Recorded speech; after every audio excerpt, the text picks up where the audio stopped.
I don't know if you still remember, when former President Jacob Zuma left office, he made the promise, we will meet again soon, somewhere.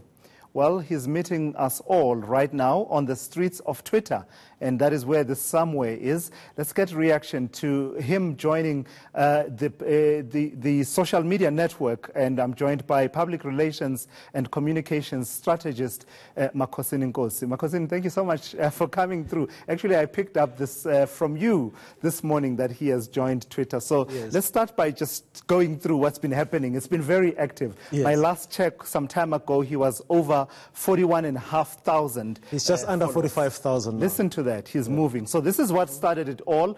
He announced that he's joining Twitter, and he's already had one tweet and interacted with someone who was putting out information, and he has already said 3 words, this is false. Yes. And this was much earlier on, and quickly reaction came through. Yes. Julius Malema, welcome, Baba. You had Musa Maimane, some good news. Your party has confirmed that it will be helping you collect funds for your court cases, hashtag Smolanyana skeletons. Perhaps the current president can make a donation.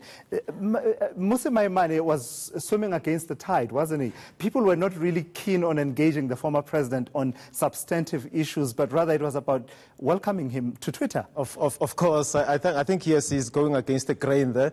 But I mean, he's a politician. He would want to remain the leader of the opposition, and I think he thinks this is the way to go about it, unlike Julius Malema, who thought that a more conciliatory tone would be the good way to welcome the president. There's an ellipsis there, though. Welcome, Baba, and then... yes.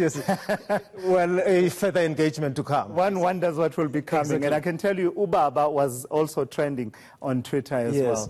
And then very quickly, some of the influential tweets. Dumisol welcomed the former president saying Dumela. Let's go through them very quickly. And then, of course, the memes were bound to start coming out. Of course, he's a meme factory. Yeah. I mean, this one says by the end of the day, Ubaba will have 2,470,000, 8,000, 40,645 followers. This was always going to happen. Yeah, well, they are going to milk him, but he does have an elephant hide. He's someone who's he's got emotional intelligence, and I think it will come up on Twitter. But I think for me, many people make the mistake of thinking that it's his first time on Twitter. He has been on Twitter before. He joined Twitter in 2009 when he took over the presidency. He never tweeted much. I think he got a lot of abuse on Twitter that discouraged him. But wasn't that the official Twitter handle of the President of the Republic, as opposed to this is J.G. Zuma? Well, he was supposedly tweeting himself on that Twitter handle. Yes. But now the question is, he is not someone who considers this platform of communication that very important. Otherwise, he would have used it during the time that he was president. The question is, why now? Well, he feels he should be joining the conversation if the conversation that is happening involves him. People are talking about him, and others identifying themselves as Zuma in many ways, as he says. I think he sees this platform as the easiest way to influence people, because he's very charming up close and personal. I think with the kind of misfortunes that he's been having, a court of law recently told them that he's not entitled to any public funds for his defenses.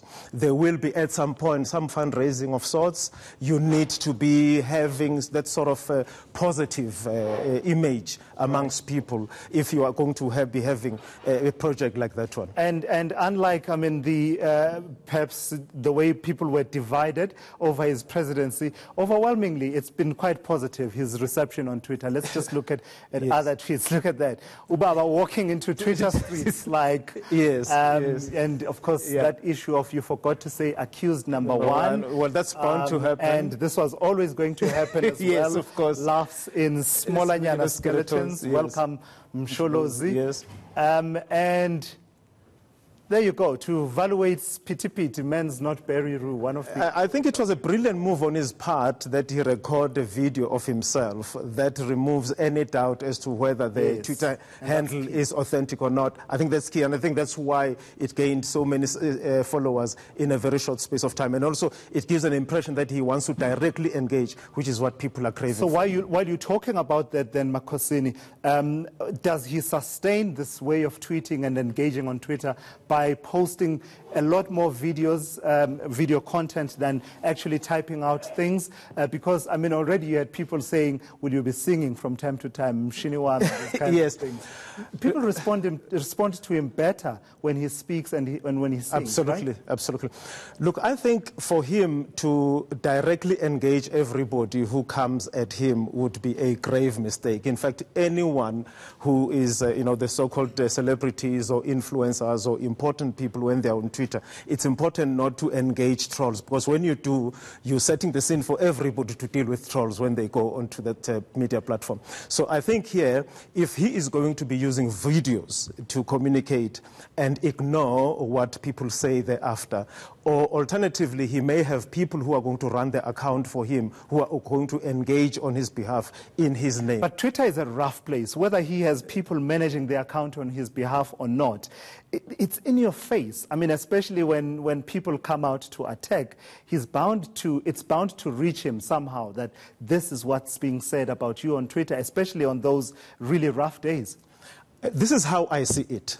If you allow yourself to be baited, then you are going to be facing more trolls, and life is going to be very difficult for you on that particular platform. I mean, even Barack Obama, when he was president, he used to be trolled heavily. They do that with Donald Trump, but what he does is he puts his message and leave it out there and leave it to people who are aligned to him to defend him in his behalf. But for the former president to do that on his own, I think it's going to be very almost out of time, Makhosini. Let's have a look at a few more. Ubaba is going to see that we've been using him as a meme, yes. And definitely a lot of people now thinking he's produced a lot of great memes, detail about that. And look at this, what a time to be alive. This is the best news of 2018, December. We welcome Ubaba. Response very positive. So Cyril, right now, do you foresee him surpassing 371,000 followers that Cyril Ramaphosa has on Easily he can, because the president doesn't tweet himself.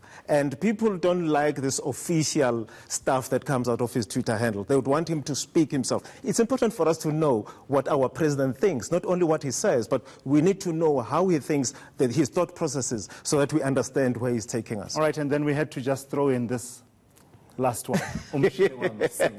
Makhosini Nkosi, thank you so much for